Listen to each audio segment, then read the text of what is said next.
Hello fighters from the Art of War channel. In today's video we're going to address some of the repercussions, of the request for the arrest of Prime Minister Benjamin Netanyahu.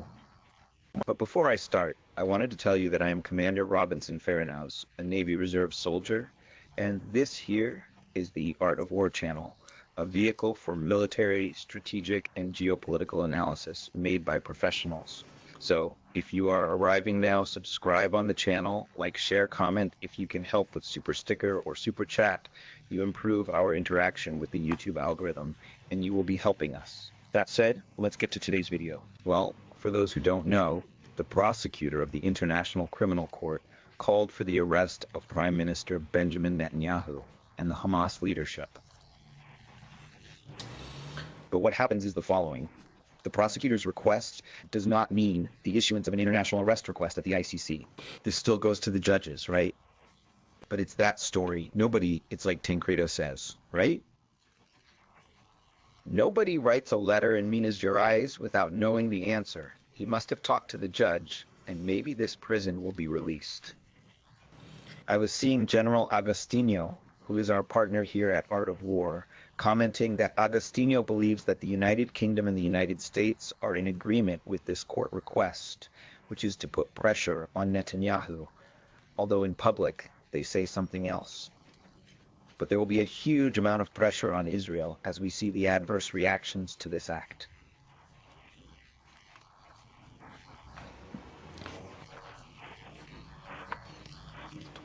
The whole problem, the most important issue, I don't think Netanyahu will be arrested, just as I don't think Putin will be arrested. But that's not the issue. The question is more complicated. Why?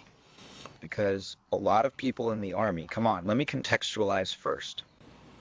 The prosecutor, he didn't ask, is not accusing Netanyahu of genocide because it is very difficult for you to implicate the crime of genocide in a single person. It is very difficult for you to associate him. He is there implicating war crimes and crimes against humanity. Then it becomes easier to characterize. Right now, the problem is that things don't stop there because we look at social media all the time. I'm not even going to talk about Hamas because Hamas is not a government, but Israel is a constituted state. What is it? Hamas is not a state. It was a government in Gaza, but it is not a state. Sorry, correcting. But what happens is the following. We have to look at something very important. A good part of the soldiers in the Israeli army have dual nationality, and we see people filming atrocities, making fun of Palestinians, etc.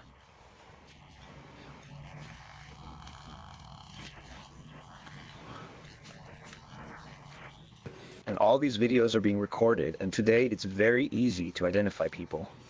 Many of these soldiers have dual nationality. It's not difficult for investigations to start popping up in different countries, and then one day, a soldier like that, in a few years, goes to visit family and gets arrested. So the issue will get much bigger. It will grow a lot. If this arrest request actually comes out, the decision should come out in the next few weeks. This is the situation not only for Netanyahu, but for the Israeli army, as everything is going to be very difficult. We are no longer, in the 60s and 70s. Today we do something for people who love to film themselves. Then a lot of people around the world are recorded. If you're paying attention, cross it with social networks. You've already been indicted and you don't even know it. So in the future, the tendency is for there to be a paralysis in the Israeli army. As a result of this are the international implications against the Israeli army. And I believe that against the Russian army, it is also possible for this to happen in the future. They will be very big. It should start with Israel, but in the future, this will reach even the United States. We're heading towards a world where it will be very difficult for these crimes to go unpunished. And for those who think nothing happened, I have to remember that some crimes from the Second World War were judged 70 years later. So people have to be smart about this. This thing will not expire. This is the truth. The international campaign for some measure against Israel is very big. There is a campaign practically in this regard. It will be difficult to go unpunished. This is the truth.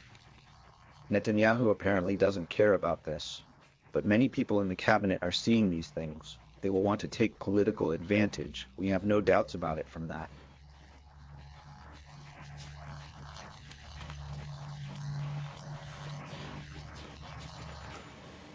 And that's it. Continue following this case. President Biden and other authorities are speaking out against the court. But we don't know if this is just rhetoric, if their agenda is different. I think Biden's agenda is to prevent Netanyahu from getting in the way of his re-election. For me, Biden only has one thing on the agenda these days, but we have to look at the fact that today, right, we're talking about May 21st, France and Belgium gave support to the International Criminal Court. They reiterated their support. They said that the court is right, so Israel's situation is not good at all. I have already said several times here on the channel Time to War that Israel is a product of the geopolitical arrangement that was built in the Cold War and in the unipolar American world. Now we are entering a new phase there. I don't know where things are going. That's the truth. How Israel will manage in this new geopolitical arrangement. Honestly, I can't tell you how these things will work. Whether Israel will be able to manage in this new arrangement. I have many doubts about this. Tenho muitas dúvidas. Vai ser muito. Not that Israel takes over from MAP, I don't think so. I just think that they will have a lot of difficulties. They will need to adapt if they want to continue operating on the international stage. Because, for example, if this arrest warrant comes out against Netanyahu, he will practically no longer travel, which is the case with Putin. We see it there. And this begins to harm Israel's diplomatic, commercial, and political relations. The situation is not good. You also don't have to remember that Netanyahu has until June 8th to resolve the problem in Gaza, because some ministers have already threatened to withdraw from the coalition that supports him. In short, the situation is very complicated, right? It is. The offensive there, the attack on Rafah in Gaza, persists. But we have to remember that there are other fronts there. Are there people who think that the death of the president of Iran, Ibrahim Raisi, will give some effect to this? I honestly don't believe any of this. I think the policy continues. It may take some different tones there, but there will be variations there of the same white. That's the truth. Variation of shades of white. That is, no changes, a lot. So this is the scenario we have in the Middle East. And now this Netanyahu story, I had already predicted several times, I said several times here that sooner or later he would find himself in a complicated situation in relation to the International Criminal Court. Why? Because nowadays, thanks to social media, you have a society worldwide that is much more aware. It starts to look and say, come here, you ask for Putin's arrest, you are not going to ask for Netanyahu's arrest. The International Criminal Court itself will become demonized if it doesn't move forward with this. Anyway, we are seeing very interesting times, but for the Israeli army, the recommendation is to soak your beards, especially for those with dual nationality.